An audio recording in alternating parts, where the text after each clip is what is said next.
Michelle heard her sister's name and felt her jaw clench automatically. They were at a family gathering, her cousin's baby's shower, and Aunt Patricia was asking about Sarah. "Oh, Sarah's doing wonderfully," Michelle's mother gushed. "Just got promoted again. She and Derek are thinking about buying a house." Michelle excused herself and walked to the bathroom, locking the door behind her. She stared at her reflection, hating the bitterness she saw there, hating that after 3 years, just hearing Sarah's name could still make her entire body tense with anger. 3 years. 3 years since Sarah had betrayed her in the worst possible way. 3 years since Michelle had decided she would never, ever forgive her. And 3 years of carrying a weight that grew heavier every single day. It had been a normal Tuesday when Michelle's world shattered. She'd come home early from work, migraine too severe to push through the afternoon, and found them. Her fiancé, Marcus, and her sister, Sarah, in Michelle's apartment, in Michelle's bed. The image was seared into her brain. She'd replayed it 1,000 times, always with the same result. Rage so hot, it felt like it would consume her from the inside out. Marcus had tried to explain, to apologize, stammering excuses that meant nothing. Sarah had cried, reaching for Michelle's hands. "Please, Mich, I'm so sorry. It just happened. We didn't mean..." Michelle had slapped her, hard enough that Sarah's head snapped to the side, hard enough that her own hand stung for hours afterward. "Get out," Michelle had said, voice deadly calm. "Both of you, get out and never speak to me again." Marcus had left immediately, grabbing his things while muttering apologies. Sarah had lingered, tears streaming. "Michelle, please. You're my sister." "I don't have a sister anymore." The words had come out like ice, final, irreversible, and Michelle had meant them. The next few months were a blur of pain and rage. Michelle threw herself into work, using exhaustion as an escape. She avoided family gatherings, stopped answering her mother's calls, built walls so high around herself that no one could get in. Her friends tried to help. "Maybe you should talk to someone," her best friend Keisha suggested gently. "A therapist, or I don't need therapy. I need my sister to not have slept with my fiancé." "I know, and what she did was horrible, unforgivable. But Michelle, you're destroying yourself with this anger." "I'm fine." But she wasn't fine. She couldn't sleep without nightmares, couldn't trust anyone, couldn't even hear the word sister without feeling physically ill. And worst of all, she couldn't let it go. Her mother tried to intervene. "Baby, I know you're hurt. What Sarah did was wrong, deeply wrong, but she's still your sister, and this grudge you're holding is eating you alive." "I'm not holding a grudge. I just don't want anything to do with her." "That's the same thing, Michelle." "No, it's not. A grudge is petty. This is self-protection. She betrayed me in the worst way possible. Why should I forgive that?"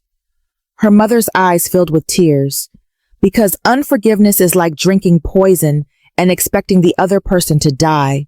You're hurting yourself more than you're hurting her. "Good," Michelle spat. "Maybe I want to hurt." Because somehow the pain felt like justice. Like if she hurt enough, maybe Sarah would feel guilty enough. Maybe the universe would recognize how wrong Michelle had been. But the universe didn't care. And Sarah, according to mutual friends, was moving on with her life, while Michelle stayed frozen in that moment of betrayal. Michelle hadn't been to church in months. It was easier to avoid it. Too many people asking questions she didn't want to answer. Too many sermons about forgiveness that made her chest tight with resistance. But one Sunday, overcome with loneliness so profound it scared her, she slipped into the back row of her old church. The worship was beautiful. She'd forgotten how much she missed it. Then Pastor William stood to preach. "Today we're talking about forgiveness," he began. Michelle's stomach dropped. Of course this is the topic. She started to leave, but something kept her in her seat. Forgiveness? is one of the hardest things Jesus asks us to do, Pastor Williams continued, because when someone wounds us deeply, forgiveness feels like letting them off the hook, like saying what they did was okay. Michelle nodded. Exactly. But here's what forgiveness actually is. It's releasing your right to revenge. It's choosing to let God handle the justice instead of carrying it yourself. And most importantly, he paused for emphasis. It's not about the other person at all. It's about freeing yourself. Michelle felt something twist in her chest. See, unforgiveness is a prison. You think you're locking the other person up, but really, you're the one behind bars. They get to move on while you sit in a cell of bitterness, replaying the offense over and over, letting it poison every part of your life. Tears stung Michelle's eyes. And here's the hardest truth, Pastor Williams said gently. As long as you hold on to unforgiveness, you're still giving that person power over you. They don't deserve that power. You don't deserve that prison. It's time to let it go. The altar call came. People streamed forward for prayer. Michelle stayed glued to her seat, arms crossed, heart hammering. I can't. I won't. She doesn't deserve my forgiveness. But a small voice whispered back, and you don't deserve to carry this weight anymore. 2 weeks later, Michelle ran into Sarah at the grocery store.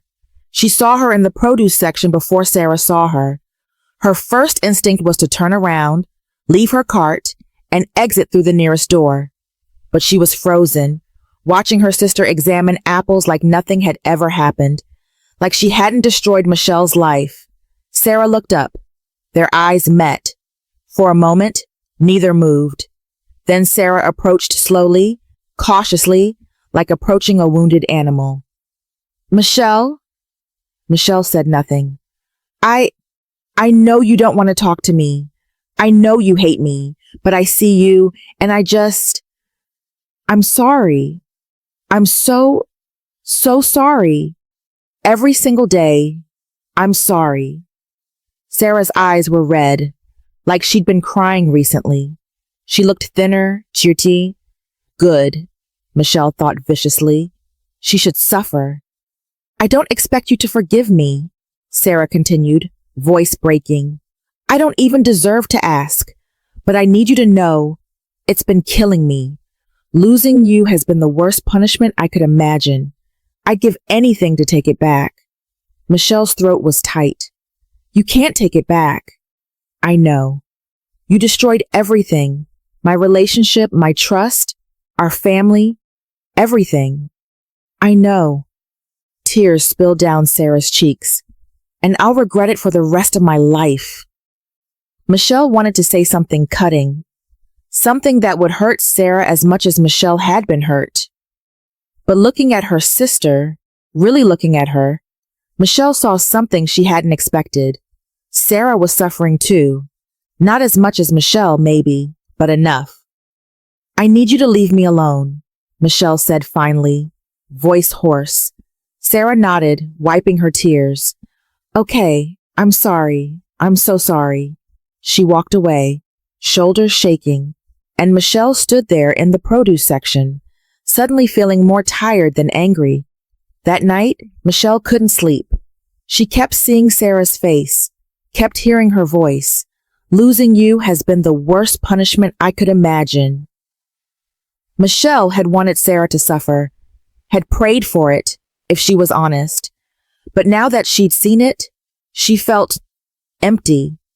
The revenge she'd imagined would feel satisfying just felt hollow. At 2 a.m., Michelle found herself on her knees beside her bed. God, she whispered, I don't know how to do this. Everyone keeps saying I should forgive her, but I don't want to. She doesn't deserve it. Silence. Then, quietly, a thought.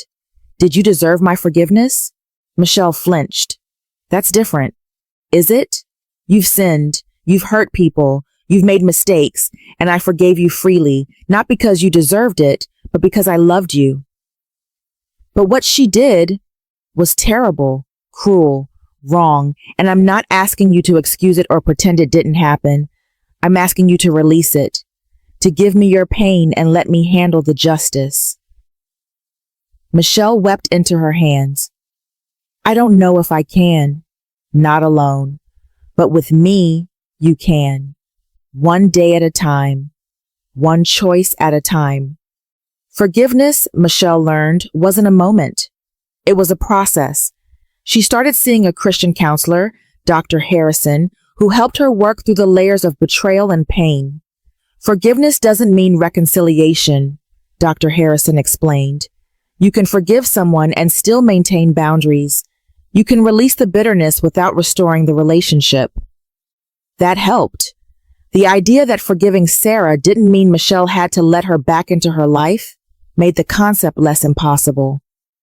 Every time you feel the anger rising, Dr. Harrison continued, I want you to pray a specific prayer. God, I choose to forgive her today. I release my right to revenge. I give you this pain. That's it? That's it. You'll probably have to pray it 100 times a day at first, but over time it gets easier. Michelle tried it that night when the familiar rage bubbled up. God, I choose to forgive her today. The words felt like sandpaper in her mouth. I release my right to revenge. Her whole body resisted. I give you this pain. She said it through gritted teeth, not feeling it at all, but she said it. And the next day, when the anger came again, she said it again and again and again, 3 months later. The change was so gradual, Michelle almost didn't notice it. But one day, she realized she'd gone an entire week without obsessively thinking about the betrayal. One day, she saw a photo of Sarah on social media and didn't feel the familiar stab of rage. One day, her mother mentioned Sarah's name, and Michelle didn't have to leave the room. The weight was lifting, slowly, imperceptibly, but lifting. She called Keisha, who'd been praying for her through the whole process. I think I'm actually forgiving her, Michelle said, almost surprised by her own words. How does it feel? Michelle thought about it. Lighter, like I can finally breathe again. I'm so proud of you, Mish. I'm not reconciling with her, Michelle clarified quickly. I'm not ready for that. Maybe I never will be. That's okay. Forgiveness doesn't require reconciliation. It just requires release. 6 months later, Michelle's mother called with an unusual request. Your father's birthday is next month. We're having a family dinner. And before you say no, Mom, I know Sarah will be there. I know this is hard, but it's been almost a year, and I miss having both my daughters at the table. I'm not asking you to be best friends. I'm just asking you to come. For your father, for me. Michelle closed her eyes. I don't know if I can. I think you can. I've watched you heal these past months. I've seen you fight for forgiveness. You're stronger than you think. I'll think about it. The night of the dinner, Michelle sat in her car outside her parents' house for 10 minutes, trying to gather courage.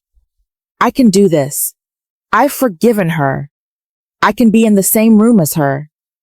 She walked in with her head high. The family greeted her warmly. Her father hugged her tight. Thank you for coming, sweetheart. And then Sarah appeared from the kitchen. Their eyes met.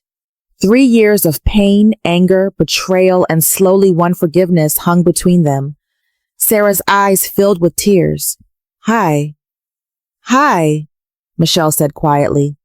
They didn't hug, didn't have a dramatic reconciliation moment. They just coexisted.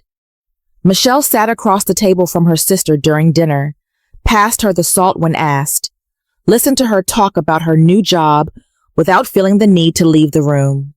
It wasn't comfortable. It wasn't easy, but it was progress.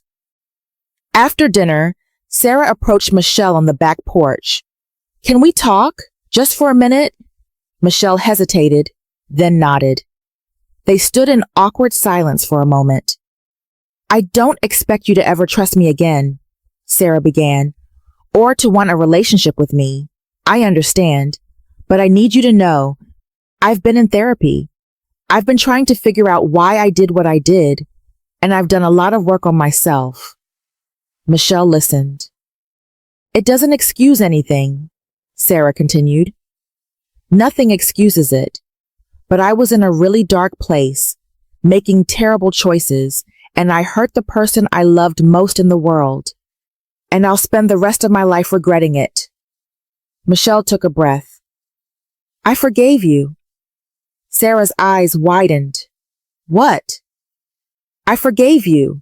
Not for you, for me. Because carrying that anger was destroying me.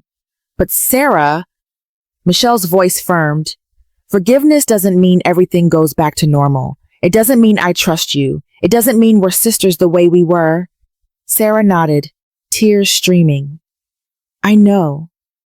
But it means I'm not wishing harm on you anymore. It means I can be in the same room as you without hating you. It means I'm letting it go. Sarah sobbed. Thank you. God, thank you. Michelle didn't hug her, didn't comfort her, but she also didn't walk away in anger. She just stood there, finally free of the prison she'd been living in for 3 years. 1 year later, Michelle stood before a women's conference, microphone in hand, knees shaking. My name is Michelle, and I want to talk to you about forgiveness. The room was packed, hundreds of women, many carrying their own wounds. 3 years ago, my sister betrayed me in the worst way I could imagine, and I decided I would never forgive her, that she didn't deserve it, that I was justified in my anger. She paused.